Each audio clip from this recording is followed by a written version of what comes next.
నీ భర్తను మారుస్తాను, నీ బిడ్డను మారుస్తాను. దేవునికి స్తోత్రం. నీ సమస్యలు, నీవు ఏదైతే బరువుగా భారంగా కలిగి ఉన్నావో అదంతా నేను తీసివేస్తాను.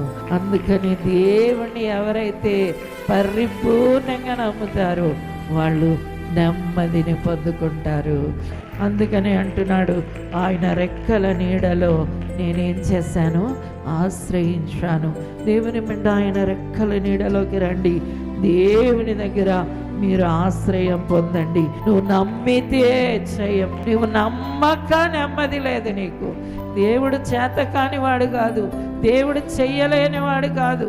నీవు నమ్మక నువ్వేం చేస్తున్నావు అంటే నీవు తొందరపడి బాధపడుతున్నావు. మరియా దేవుడు పాదాల దగ్గర కూర్చుండి ఈమెం చేస్తుందట, ఓ తొందరపడిపోతుంది. ఈ పనంతా ఇలాగ, ఈ పనంతా ఇలాగ. తొందరపాటు మానేయండి.